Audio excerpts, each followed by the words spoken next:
Assalamu alaikum warahmatullahi wabarakatuh, everybody. Happy Friday. Juma Mubarak. I hope it's your pay week. I hope your kids are happy. I hope you got food in the refrigerator, all these things. I'm your host, Preacher Moss, the host of the SOS, the Shout Out Show, and I want to appreciate everybody for always coming back and checking the show out. That's number one. Number two is if it's your first time, don't make it your last time. And if it's your second or third or fourth time, I appreciate you coming back. I am going to do something different today. I'm going to follow up on something that I put out, I believe, Tuesday. I believe it was Tuesday. I put out a show called the Hasan Minhaj Dua Dillema. Well, today I'm going to do a show, and I'm going to do it on Friday. I'm going to tell you why I'm going to do it on Friday, because I want it to be one of the last things you hear heading to the weekend. The Hasan Minhaj Dua resolution is based upon the fact that we had a conversation. I want people to understand that when I reached out to Hasan Minhaj, that we were friends, that we were brothers. In the business of entertainment, particularly being Muslim entertainers, we do have a camaraderie. We do have a fellowship. And I reached out as, for lack of a better brother, the elder statesman of the Muslim comedy game here in the United States, I guess all over the world, because I felt like we needed to have a conversation. And let's, number one, give the young man credit. First of all, he picked up the phone and he called. Why is this important? Because he has probably a room full of people who are, Hasan, you don't have to do that. You're a star. You're this, you're that. He didn't have to do it. But the brother emailed me and he picked up the phone and he gave me a call, which leads to the next thing. The next thing is we're talking about two believers, two Muslims, two comedians having a conversation about things that are meaningful and precious to them. Now, I'm going to say this before I get into the crux of it, because there's not a lot of time, and I don't like to hold people out on Friday. I received a lot of, messages, some texts and things like that.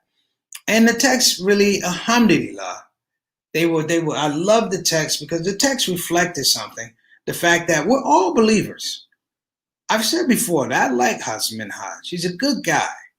But you know what? We all have to be accountable. And I think what was important that the text reflected that while the accountability was there, I still, all praise to Allah, was able to show that brother love and humanity, love and humility in a prophetic way. Because I don't want people just yelling up and screaming on me. Let me highlight some people. What's going on, Sister Ree? A happy Friday to you too. All right, Sister Haya, Amir, Mirza. All right. Hi to you, brother. Assalamu alaikum. This is important because I believe there's a lesson in what I'm about to tell you. Maybe not. I'm talking about who's going to resonate to or not. Hasan Minhaj and I had a conversation, but I listened a lot to the conversation before we had the conversation. There were people who were literally upset because they felt like he was mocking the religious devotion of dua. Okay, fair enough. There were people that felt he was out of pocket. Fair enough. Those feelings are all legitimate and relative. There were some people, though, I felt kind of went over the line. And it leads me to my next point. The fact that when we have things that go on in our community, there's become too much of a protocol where we, for lack of a better word, we like the condemnation. We like to convict, if you will. We like to make sure that person is dragged through the mud, if you will. Now, listen, if a person deserves it, yeah, but there's also due process. And one of the things I wanted to do was present this idea of due process. I've been in situations where people said things about me I didn't even know about it. I never had a chance to defend myself. So for Brother Hasan Minhaj, for all his accolades, for his show, he picked up the phone and reminded me of something. It reminded me of the fact that we're all men. And here in the religion of Al-Islam and outside of religion of Al-Islam, we have to be adults. We have to be able to listen to one another. Why is this important? They have this term out there called cancel culture. cancel culture. I believe something in the Muslim community has been brewing for the last 7 years. It's not cancel culture. What it is, it's indictment culture. We indict folks. And what we do is, sound like a Big Z, we indict folks. We like that space where people are conflicted and everybody's talking about them, and I can say what I want. It is the equivalent of what we call in the justice system the perp walk. It is the Muslim version of the perp walk, which is, in a perp walk, the person is supposed to be innocent until proven guilty. But in a perp walk, we're going to make you look as guilty as you can, even if you are innocent. Let me say why that's important. Because in a perp walk, the person is usually booked, and when that person walks out, they don't let them go out the back. They make them go through the front with it. All the reporters, all the cameras, all the people who have opinions, all the protesters, all those folks yelling and screaming, and they have yet to, if my word is correct, yet to convict anybody. They've just been indicted. And what happens with this indictment culture, if you will, is the fact that nobody, or rarely anybody, sticks around to find out whether the person is guilty or innocent. Guilty or innocent, especially when they're innocent. Because what happens is, innocence involves an investment. It involves an investment. It means that you have to be patient and wait for a process to play out before you can give your opinion. And in this case, you can't even give your opinion. The rules and the facts are there. You have to follow a process all the way through. And we are lazy. We have become traditionally lazy. And because of that, we keep having these situations go back and forth.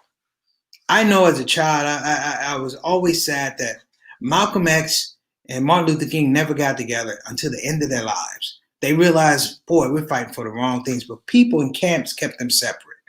That's number one. Number two is, even in the Muslim community, we have a situation scenario, culturally, we just don't talk like we need to. I just took a course on Sunni Shia relations. You know what? I could have wrote that paper after the first week. The paper would have said, y'all still fighting. So my point here, brothers and sisters, is that I had a conversation with Brother Hasan Minhaj. And this may disappoint people. But when he called me, he was extremely humble. He was extremely respectful. And he acknowledged something that happened. It had gone awry. Maybe a lot of people don't know about comedy, but one of the rules about comedy when you put any kind of material out, brothers and sisters, is this. You got to make sure the audience has full context. If they don't have full context of what you're going to do, when a joke hits, it either flies or it flops. In this case, it flopped. That's why we have a lot of people in their feelings, and I totally get it. Let me give a shout out. Malik Dixon, I'm giving you a shout out. It either flies or it flops. Now, he also gave me a lot of background as to why he felt certain ways, and it increased me, if you will. Because as much as I was espousing a position, I didn't know what his relationship with Allah subhanahu wa ta'ala was and where he was coming from. It's almost easy to think that he doesn't have one, but in looking at that space, he does have one. It may not be the way we want it to be, or representative of what we wanted to be, but he has one. And that until the second part of the conversation. The comedic part was he admitted, I broke a rule comedically, and it hurt people on the religious side. Why am I saying this? Because in his heart of hearts, he wants, brothers and sisters, to be the best Muslim he could be. Sometimes in comedy, we want to get that laugh. I am not innocent. I laugh at the wrong things. I'm here. I'll tell you. I laugh at things that might get me burned up in hell. I laugh at babies whose heads are too big, they can't balance them, and they fall down. That was funny to me when I was a kid. But this situation, it hurt some people. And I want to give a little bit of context to it. The joke was actually meant to expand a little bit because you had two Muslims, Keith Ellison, and you also had Hasan Minhaj, who was putting a dua. If you think about it, if the back part of his dua isn't seen as mocking, a lot of people will be celebrating that Hasan Minhaj made Dua with Keith Ellison on a major TV show on Netflix. I know you. It didn't happen, and we went right to the halal perp walk or the indictment perp walk. And it's important for us to be able to pull back a little bit. It's important for us to be able to pull back, particularly those of us who are older. I said in the show, and I said to him, Wallahi, I said, listen, as your big brother, I said, I realize I'm older than you. I said, I'm 53, you're 34. I said, there's some things you don't do. I said, some things you may not even know about. I said, but it's my job and your job that we communicate to make sure that we know these things. So part of the breakdown is maybe I haven't been as effective as a big brother as I should have been, and we haven't communicated. But a law works as a law works, on time, every time, and we're able to have this conversation in the middle of everything. Because he not only wants the best for himself as a Muslim, he wants the best for the Muslim community. And maybe if I were in that room when he was coming up with his idea to do it, maybe I would have said, hey, Hasan, don't do it. Or maybe, Hasan, you know what, tweak this. Hasan, you know what, maybe turn it this way, twist it that way. But he was the only one in that room. Someone said maybe you need to get more Muslim writers in the room or whatever. Somebody said more Muslim black writers in the room, black Muslim writers. I said that is probably another show, brothers and sisters. But to my point, the larger scope of this is my OGs, people like Reginald Kitchen, people like my father, people like Harry Weber, have taught me in this particular time, in this particular situation, where people are watching, you go to the things that you believe in to get guidance. You go to the things that have gotten you through life, trials, tribulation, and victory, and you engage those things. My OG said at one point in time, believe it or not, this was 2006. There was a young comedian who was being beat up all over the TV and da-da-da, and people thought he was on drugs, and people thought he was crazy, and da-da-da, and he quit his job. And that man, and they told me, Preacher Moss, he's a comedian, you're a comedian, go see about your brother. They didn't even know his material. Half of them didn't know he was a comedian, except from the news. They said, go see your brother. You're a derelict in your duty. Remember I talked about General Order Number 5, brothers and sisters? That thing from the Fruit of Islam security. General Order Number 5 says this. It says, you do not leave your post until you're properly relieved. You do not leave your post until you're properly relieved. And when the brother told me that, he said, go see this brother in 2006. Go find out about your brother. See if he's okay. In fact, apologize for us not being on the scene because he's a Muslim brother. He's a comedian, but he's a Muslim brother. And that brother was Dave Chappelle in 2006. Book it. That's the truth. So when Hasan came along, my OG said, what about this young man? They said, go see about your brother. Not about what he said. They said, go see about your brother because what everyone else was saying. And we had a conversation that is missing. So missing. I don't think you people realize, some of you people don't realize how powerful it is for an elder and a younger person to get together, number one, and how powerful it is in this particular time that an African-American Muslim gets together with an immigrant Muslim and we come to a consensus that says, you know what, we're all trying to get better. We're all trying to get better. And we lent to one another, we talked to one another, and it was probably one of the best conversations I had because I'm going to give out, that's my brother Jason Pittum, Mikkel, because we talk a good game. We talk a good game. It's nothing worse as a comedian hearing somebody up on the minbar in Juma talking about the evils of comedy and how you're trying to lead people to hell. I'm like, dude, I'm just trying to tell jokes. But think about this. Some imams have said that to congregations of 400 to 500 or 600 people, and there you are waiting to do your show the next day or the same night, thinking this is what people are thinking about you. Well, I didn't say anything wrong. I didn't get a chance to say anything wrong. But my point is, This happens way too often. This indictment culture happens way too often. And I would also challenge us, I would challenge you, myself, Hasan, that the next time we see something like this brewing, we step outside of ourselves and say, wait, pump your brakes, young man, young lady. There's a better way to do this. There's a better way to handle this. There's a dialogue that needs to happen before we move further. And that's it. I don't know what a comedy sure, a comedian sure, whatever that is. Because this is repeating over and over and over again. It's over and over and over again. I'm seeing it peep out. I'm seeing where we're not having these conversations. As a result, we're getting shows on television that we have problems with, that conflict or confront our core values as Muslims, men, women, families, all that type of stuff. And the idea is this. Before you open your mouth, and I put myself here, before you open your mouth, you go, what have I done to investigate?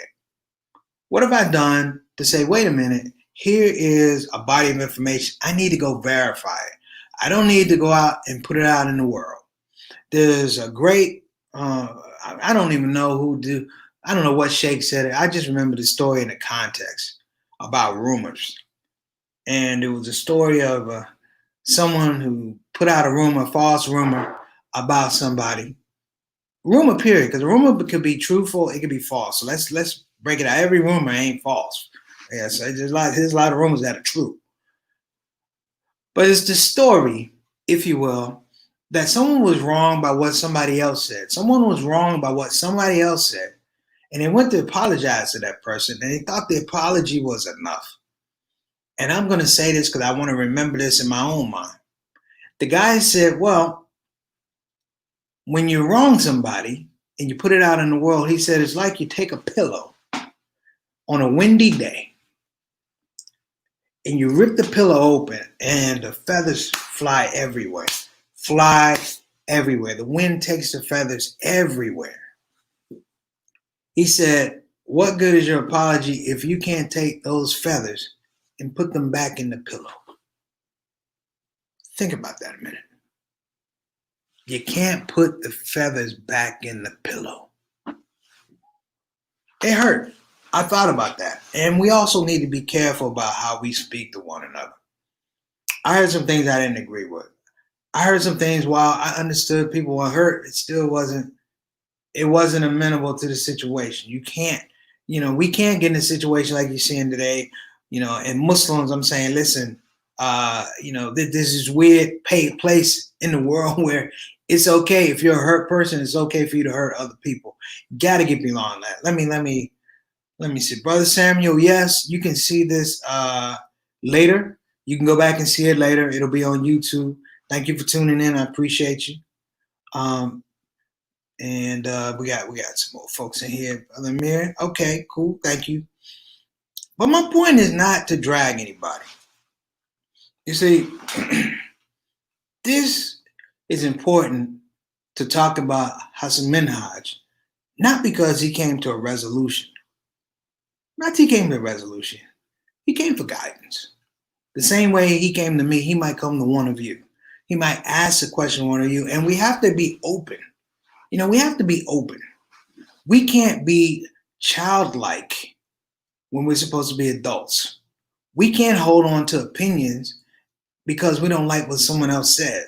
If it's a real opinion, then you need to go to that person and say, this is my opinion, and you have to have it weighted.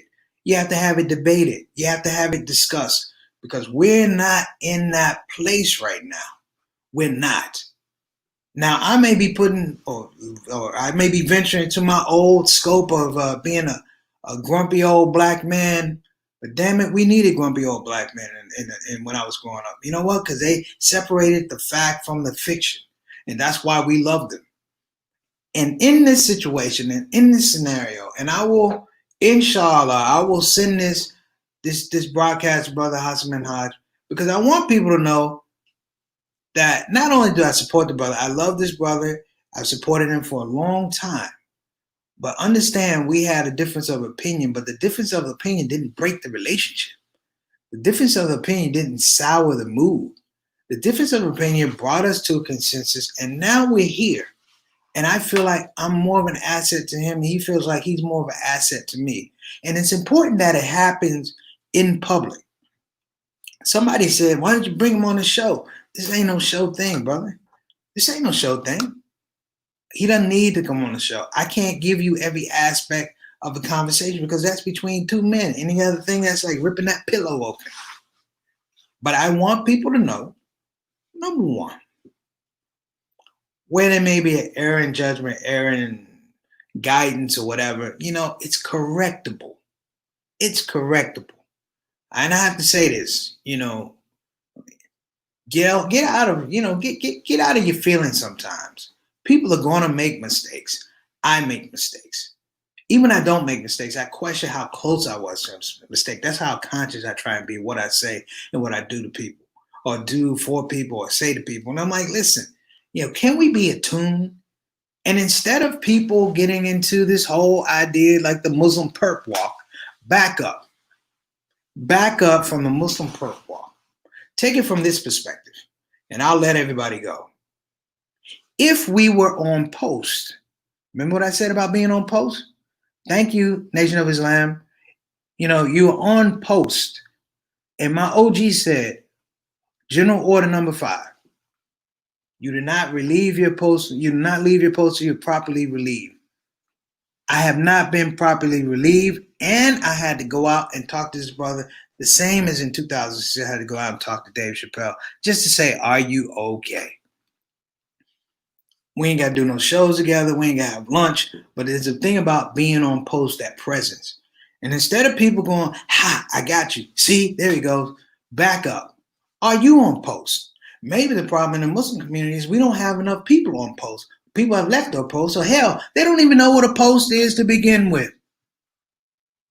Get out of yourself. Brother Tawheed said it right here. My main man, we have to get out of our own way. So all I'm saying is, I had an opportunity to be on post, to check on my brother, as I do with a lot of brothers. And I may annoy a lot of folks, but I check on my brothers, and there's no cost of business to checking on. It's just letting people know I'm on post. Let me tell you how deep this is, folks. And I just released this. Maybe I'll figure out a way to give it to y'all. Maybe we'll start a WhatsApp group or something.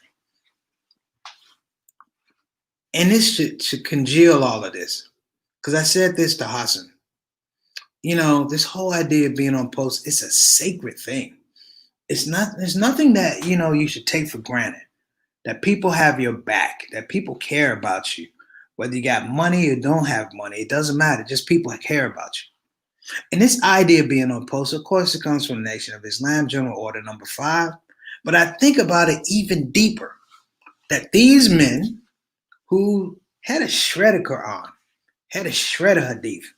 I grew up, when I took my child, I didn't even really know about Prophet Muhammad. Let's just call it what it is. I just want to be Muslim.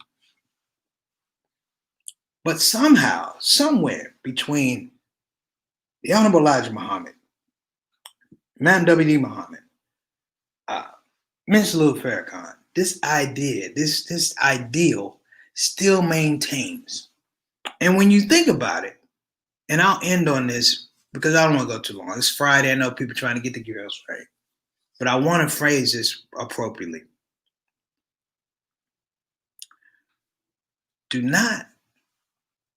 You cannot leave your post until properly relieved. I think of Sir An-Nasr about victory. And the idea about victory is there's no real victory unless it's victory with the help of Allah subhanahu wa ta'ala, which is dope. But figure this one out though.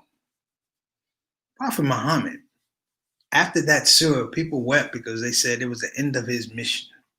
Do you realize that this man stayed on post from the time he received revelation to the time Muslims were entering in droves to the religion of Islam? Only then was he properly relieved.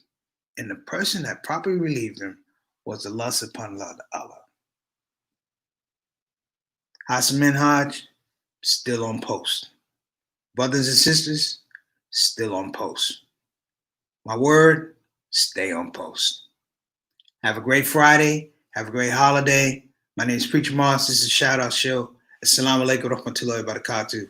Law's God. Keep it simple.